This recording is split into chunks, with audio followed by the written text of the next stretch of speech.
Hey everyone, thanks for the introduction.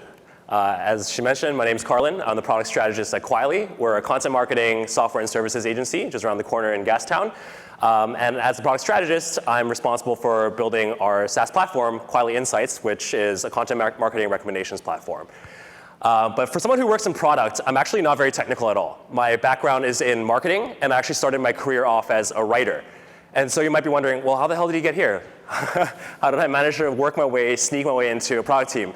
Well, I did that by learning a lot. I started by learning marketing analytics, dabbled in a little bit of statistics, business analysis, product planning, a little bit at a time, slowly but surely figured out my way how to get there. And along the way, I realized I got pretty good at learning. And so what I wanted to share today was some of the things that I used to learn how to learn better. So first off, learning is a skill. Don't let anyone tell you otherwise. And just like any other skill, it can be learned. And just like any other skill, it can be improved on. Now, I'm not here to talk about how you can practice harder or take notes by hand. Those are all great tactics, and their effectiveness varies from situation to situation. What I'm going to talk about today are a couple of approaches that can help you think about how you learn and approach these different tactics so that you can learn better every single time. The first approach is to break it down. Learn skills one piece at a time. This is skills or subjects, really. Think about when you're trying to learn something. It's really hard to try to learn every single thing at once, right? It's a lot easier when you break it down into small, tangible little bits. You look at your math textbook, it's not, here's calculus in 3 sentences. It's, okay, let's learn one thing at a time, one step, next step, following step. And that applies to learning anything. Just like you would approach a project, you don't try to do everything at once, you take it one step at a time. You should take a similar approach to learning. It makes it a lot easier to learn. Let's take a look at an example. Let's say I want to learn how to run more efficient meetings. And who doesn't want to learn how to run more efficient meetings? Even just like that gets me excited. But that's like a pretty vague, nebulous statement, right? It's how do you know what's efficient? How do you get better at it? There's nothing actionable about running more efficient meetings. But if you break it down, maybe you want to say, I want to send clearer agendas. Or I want to get better at sticking to meeting timings and sticking to the agenda, really. By breaking it down to a couple of smaller, more digestible pieces, it's a lot easier to identify, hey, did I actually send a clear agenda this time? Or did I actually make it on hit my timings for this meeting? And with that, it's a lot easier to actually know whether you've actually learned something. And so the first takeaway I have for you guys tonight is when you're trying to learn something, break it down into smaller components and to reduce the learning curve. It makes it a lot easier to learn things one piece at a time. The second approach is to understand why. So once you've broken down the skill into smaller components, you want to understand why in 2 ways. You want to understand why the skill you're learning or the component of a skill you're learning is important. And you want to understand why the skill has an impact, what this impact a skill has and why it has the impact that it does. And this is important for a couple of reasons. Understanding the importance of a skill helps it stick in your brain a little bit better. Having context helps your brain learn. It helps you remember things, and it just makes things more memorable. Understanding the impact helps you apply it across a couple different situations. And I'll explain how that works back to the meeting example. So let's say you decided, okay, you know what? Let's take that first broken down component. I want to learn how to send clearer agendas. Let's ask ourselves, why is it important to send a clear agenda? Well, it ensures everyone's prepared to contribute, right? Everyone's ready to stay the part. Nobody's left scrambling for notes and trying to figure out what's going on here.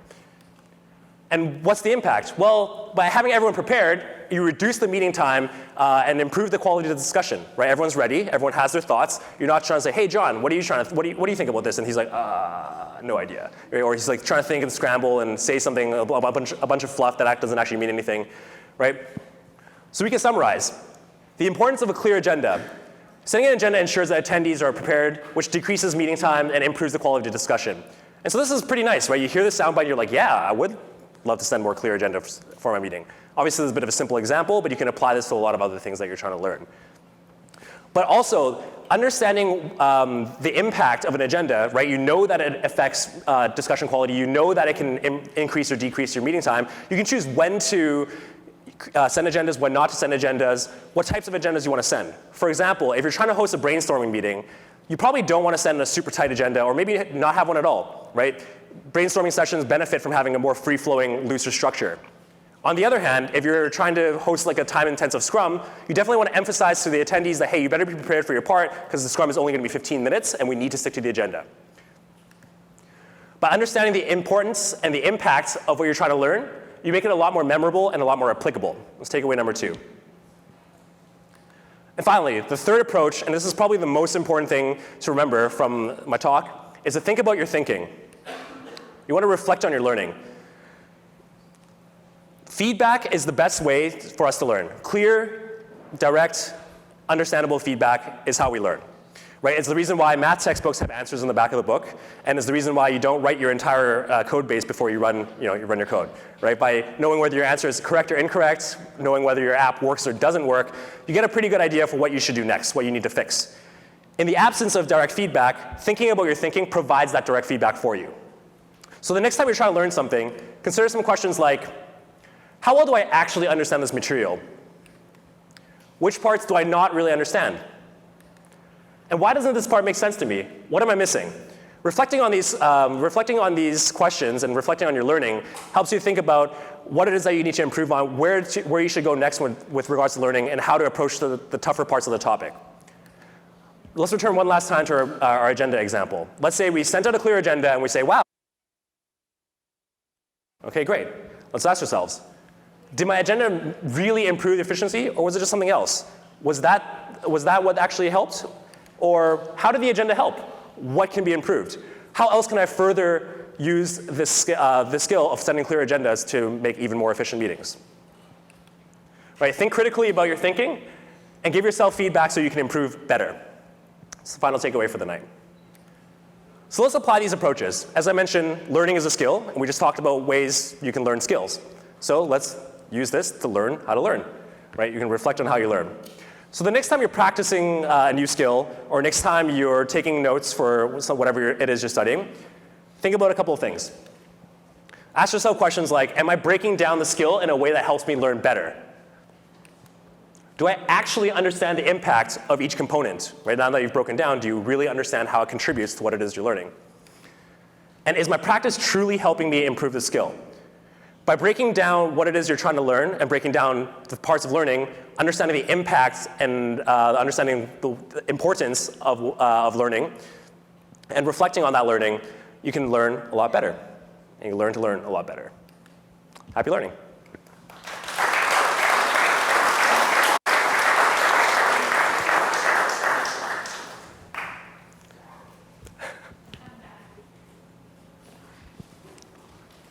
Here you go. Oh, okay. Gotcha. Yeah.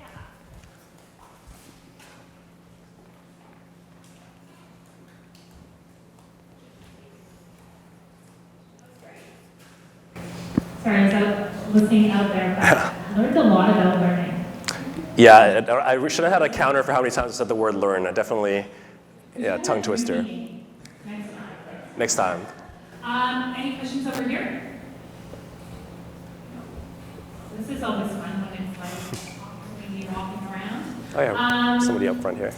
You talked a little bit about time management in meetings. What's the biggest lesson you've learned about running a meeting, personally? About running a meeting? You win before you win or lose before you even start the meeting. That's my personal takeaway from running meetings. There's so many times. How many times have you been in a meeting where you're like, I really did not even need to be here? Or you just go there and everyone's saying the same thing and you're like, okay, well, why the hell did we have a meeting? My personal rule is if you have the chance to just do it over email or over Slack or without anything, without having to get everyone together in a room, do that first. That's my biggest takeaway about running meetings. Okay, cool. One of the things that I do is when I went to a company, they were having way too many people at the meetings, so I started doing just a cost analysis, and I would send it after the meeting, and I'd be like, so this meeting cost us $3,000. Do we all need to be here? No. Next time, don't invite me. Thanks. Yeah, 100%. If you're like a services company, you have your billable hours, and you know how much your hours are billed at, you can totally calculate that, and it's never a pretty number. And I think we had a question up here. Oh, perfect. Sorry, I didn't see your hand. You had a way to you just don't care.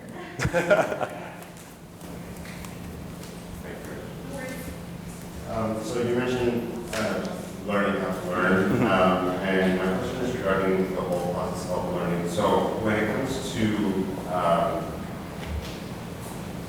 let me rephrase it this way. When you want to learn a new skill and you're trying to break it down into start revamping your skill of learning, how far do you think you should be going into learning? Because there is some limits to which, you can learn too much, I guess. Like, is there limits to that in terms of in terms of content marketing, till this point is enough for me, I don't need to go any further, or do I just go on and see what it takes me? I think it really depends on what your objective is personally. I teach a couple of classes, and what I always do when I teach is I always set learning objectives before each class. And so when I learn by myself, this is one of the tactics that I didn't talk about, but is to set the learning objectives and make sure, hey, I want to understand A, B, and C, X, Y, and Z before you even start. And so that way you know whether you're successful or not. And so that's a way you can either prevent yourself from going too far or know whether you're actually going deep enough.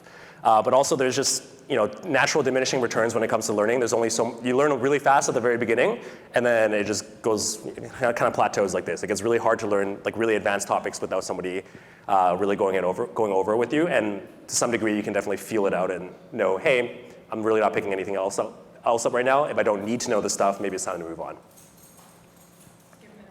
And on that topic, do you think that it's best to be a jack of all trades or a master of one? I'm a big advocate for being either like a T person or like an M person. So that means you have a base proficiency in a lot of different skills, and then you go really deep on 1, 2, or 3 skills depending on what it is you're trying to learn.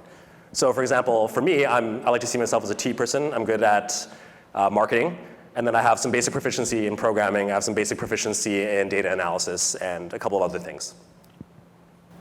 Interesting. That's a really great way of seeing it. Yeah. Any other questions? Oh, one more. Alan, also suited. There we go. Well, thanks for sharing the learning pattern. But I'm still, do you have a story to share with us about learning correcting yourself? Because what I'm hearing is that you were learning something, trying to compare and improve it, right? But do you have a story about time that you should learn it and you did something wrong and correct it? And how did you handle that? Ooh, that's a great question. So I used to be, so this is completely outside of the realm of tech, outside the realm of business. So when I was in high school, I was a competitive swimmer. And so I think sports is actually a really great way to visualize how these techniques come into play. So I don't know if anyone here has swam competitively, but there's a lot of little things in your stroke that you don't think about as, if you're just taking swimming lessons, right? You think, okay, you're doing front crawl, do this, and you're good, right? And that's the problem. When I learned to swim, during swimming lessons, they're like, yeah, just move your hand like this. I didn't know why. I didn't understand how this propelled me forward. I didn't understand whether there's more components to this one stroke. And as it turns out, when I joined a club and started swimming competitively, there's actually a couple of really key components to the stroke. When you enter the water, you need to catch the water first, right? You can imagine if you're slapping the water on the top, it's like, psh, psh, right? And you catch the water. And then comes the powerful part. And this is where you actually get the propulsion from when you're swimming. And you pull down, right? You activate your lat muscles, and this is where you get all the power and push yourself forward and really go the distance. And then there's a recovery, where you're trying to use as little energy as you can and get back to the front of your stroke as fast as you can. So you're not just, flapping your arm back like this. You're, keeping it nice and tight to the top of the water, to the top of your body, and reaching back forward. Right, so knowing how these different components come into play when it comes to swimming helped me swim a lot faster. I used to hate swimming. I used to suck at it. I failed level 7 like 15 times. I'm not even exaggerating. At 15, I think might actually be the real number. And when I joined a club, I managed to make it into provincials, qualify for nationals, just because I had a coach that could teach me how to do some of these things and break down the different components. Let me understand why. Does that help? Yeah. Sorry, I couldn't think of a tech one off the top of my head. Peanut in the pool. It's going down. Thank you so much, Carlin. That was fantastic. Thanks.